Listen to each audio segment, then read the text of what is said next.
एक 3-4 प्रोग्राम थे। उसमें वहाँ के जो गुजराती समाज के भाई और बहन सभी खड़े थे, वहाँ पर उपस्थित थे। और जो कई वर्षों से, कई पीढ़ियों से वहाँ रहते हैं, उनका एसोसिएशन भी है पूना गुजराती बांधव समाज। तो ये पूरी तरह वहाँ पर जो आज तक वहाँ पर सभी लोगों के साथ ये मराठी और गुजराती सब एक होकर वहाँ रहते हैं। और उन्होंने एक बड़ा एक स्पोर्ट्स कॉम्प्लेक्स खड़ा किया है। और उस कार्यक्रम में मैं वहाँ पर गया था और मैंने भाषण किया। जय हिंद, जय महाराष्ट्र। जय हिंद इसलिए कि जय हिंद हमारे देश का गौरव है, हमें देश का गर्व है। जय महाराष्ट्र इसलिए कि महाराष्ट्र का हमें अभिमान है। और जय गुजरात मैंने इसलिए कहा कि वो लोग गुजराती समाज ने मिलकर वहाँ पर एक जो स्पोर्ट्स कॉम्प्लेक्स खड़ा किया है, वहाँ पर जो भी आम आदमी है, जो सर्वसामान्य मानुष है, उनकी शादियाँ, ब्याह, ये वो सब वहाँ पर सभी होगा। वहाँ के जो यूथ है, बच्चे हैं, उनको एक स्पोर्ट्स कॉम्प्लेक्स मिलेगा। और इसलिए उनका मैंने आदर किया, रिस्पेक्ट किया या उनकी प्रशंसा की। ये प्रशंसा करने के लिए मैंने ये कहा है। मैं इतना ही कहूँगा कि मैंने पहले जब आपको दिखाया है ये वीडियो, जो हमारे ऊपर टीका टिप्पणी करते हैं, वो उन्होंने क्या क्या कहा है। उन्होंने ये कहा है, वीडियो जब दिखाया, आपने देखा है ना, उन्हें देखो ना, वापस हिंदी में दिखाओ। जिन्होंने हम पे टीका कर टिप्पणी की है, आगे चलो हम साथ। ये देखिए, जय हिंद, जय महाराष्ट्र, जय गुजरात। ये हो गया। अभी और क्या देखना है? ये लेटर देखो, ये लेटर क्या है? ये अभी की उबाटा है, उनके अधिकृत लेटर हेड पे लिखा है। मुंबई में जिलेबी न फाफड़ा उद्धव ठाकरे। हाँ, मुंबई में जिलेबी न फाफड़ा उद्धव ठाकरे। किसने लिखा है? यही लोग ने, बराबर, उबाटा ने। अभी इसमें और एक देखिए, कहाँ गया भैया? हाँ, ये देखिए क्या है। मैंने तो जय गुजरात मराठी में बोला है। तो इसलिए क्या है, पहले अपनी गिरेबान में झांक कर देखना चाहिए, पहले खुद आईना देखना चाहिए।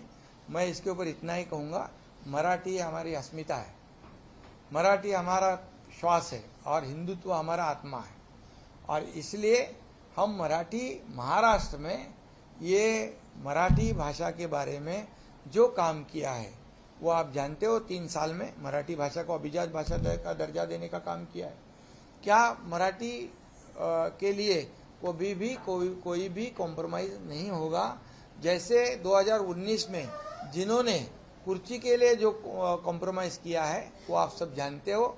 लेकिन ये मराठी मानुस और ये महाराष्ट्र, इससे जो हमारा रिश्ता है, जो हिंदू हृदय सम्राट बाला साहेब ठाकरे जी ने सीख दी है, आनंद दिघे साहब की जो सीख है, उस पे मुताबिक हम जा रहे हैं। और इसलिए मैं इतना ही कहूँगा कि दूसरों पर आरोप लगाने के पहले खुद अपने गिरेबान में झांक कर देखिए। लगता है कि जिस तरह से लोकसभा में भी उन्होंने फेक नैरेटिव का जो किया, तो आने वाले इलेक्शंस में जो है वो ऐसे मुद्दे ढूंढ रहे हैं कि लोकसभा के इलेक्शन में तो पाकिस्तान के झंडे भी दिखे, तब मराठी का प्रेम किधर गया था? फेक नैरेटिव में तो कहा था उन्होंने संविधान भी खतरे में है, आरक्षण भी रद्द हो जाएगा। तो ये कहा गया था सब मराठी प्रेम। तो ये फेक नैरेटिव से चुनाव नहीं जीत सकते। ये हमारे काम के बलबूते पर विधानसभा में लैंडस्लाइड मैंडेट हमें प्राप्त हुआ है। और निश्चित रूप से आने वाले स्थानिक स्वराज्य संस्था ये चुनाव आए हैं, इसीलिए ये ऐसे मुद्दे को उखाड़कर, मुद्दे को इसमें राजकारण कर उसकी राजनीति कर यहाँ पर वोट हासिल करना चाहते। लेकिन लोग बहुत समझदार है, लोग ये जनता है, सब जानती है। और निश्चित रूप से मैं इतना ही कहूँगा कि मैं डिटेल में आज विस्तार से नहीं कहना चाहता हूँ, लेकिन मैं इतना ही कहूँगा कि मराठी के बारे में बोलने का हक जो पाकिस्तान के झंडे फहरा रहे थे, जब यह मुंबई से मराठी मानुस गया क्यों बाहर, मुंबई में मराठी माणूस का पर्सेंटेज कम क्यों हुआ, का टक्केवारी कमी झाली, कुणामुळे झाली हे देखील ये भी आपने सवाल पूछना चाहिए। मैं आज इतना ही कहूंगा कि सर यूबीटी की तरफ से बयान आया है, उन्होंने कहा है कि आपका जय गुजरात गुलामी वाला था और उद्धव ठाकरे का स्वाभिमान वाला था। अच्छा, मतलब गुजरात में कहा था उन्होंने। अरे भैया वो अभी यहाँ पर गुजराती रैली थी चुनाव के टाइम, वो रैली में कहा था उन्होंने, और ये कहा था दूसरे भी 2 बात बताया ना आपको। तो ये इसलिए स्वाभिमान तो किसको है, ये तो स्वाभिमान तो 2019 में बेच दिया उन्होंने शिवसेना को, कांग्रेस के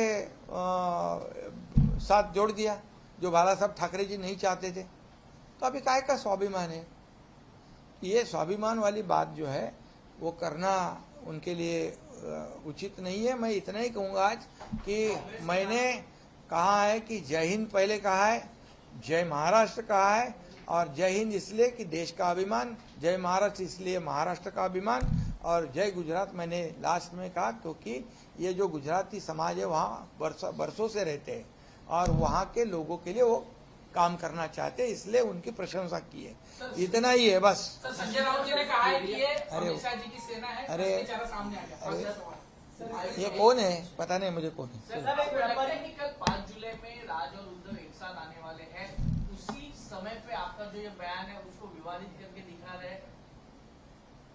देखिए अभी विवाद तो वो रोज कर रहे हैं, आरोप तो मैं 3 साल से कर रहे हैं, तो उसका आरोप का उत्तर मैं आरोप से नहीं देना चाहता हूँ। मैं आरोप और टीका टिप्पणी का जवाब है काम से देना चाहता हूँ। और मैं 2.5 साल काम किया, आज देवेंद्र जी आगे उसको बढ़ा रहे हैं, हम टीम बनकर काम करें। इसलिए आने वाले जो चुनाव है, लोकल बॉडी इलेक्शन है, स्थानिक स्वराज्य संस्था, उसमें महायुति जीतेगी, इसलिए उनके पैरों तले जमीन खिसक चुकी है, इसलिए वो जवाब देना है।